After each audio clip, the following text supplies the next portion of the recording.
Hey everyone, welcome back to the channel.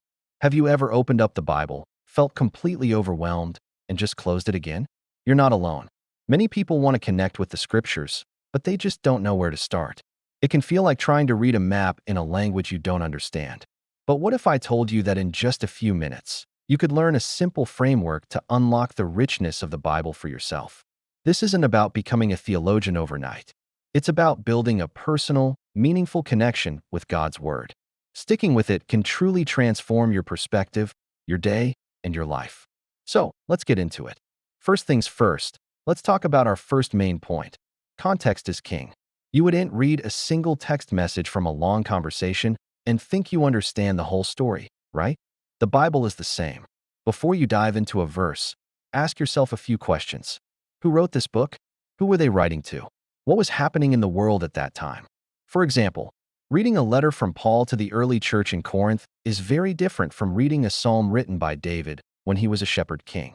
Understanding the background, the history, and the culture gives the words their true meaning. Without context, it's easy to misinterpret what's being said.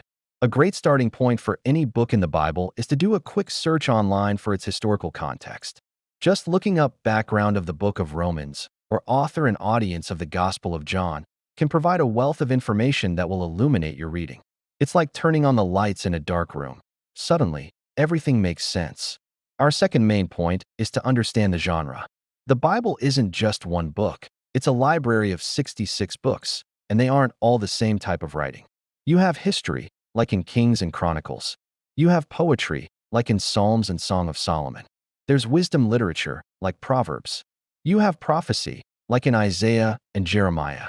And you have letters, also called epistles, like the ones Paul wrote. You wouldn't read a poem the same way you read a history textbook, would you? Recognizing the genre helps you ask the right questions. For a historical book, you might ask, what really happened here?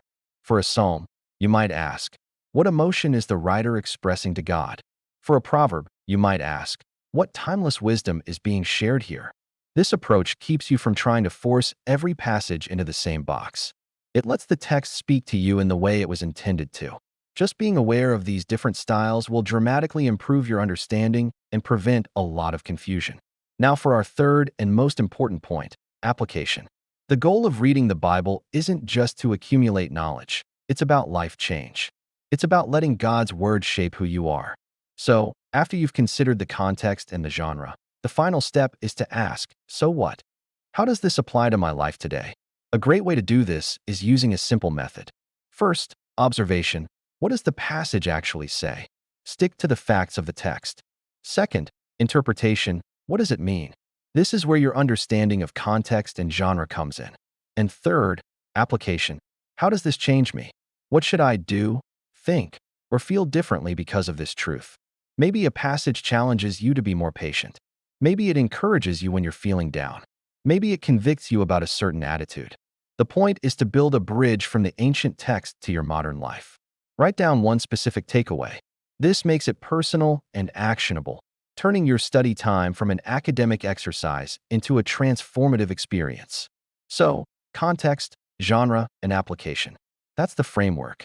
But let's quickly touch on a few common mistakes to avoid. The first is verse picking.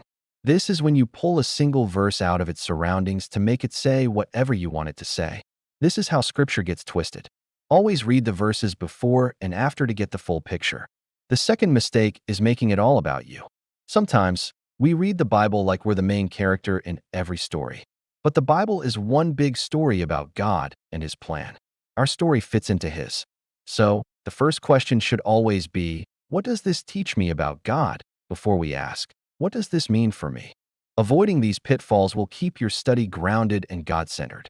I know some of you might be thinking, this sounds like a lot of work. I don't have time for all this research every day. And that's a fair point. I get it. Life is busy. But here's the thing. You don't have to do an in-depth, hour-long study every single day. Start small. Maybe you pick one day a week for a deeper dive.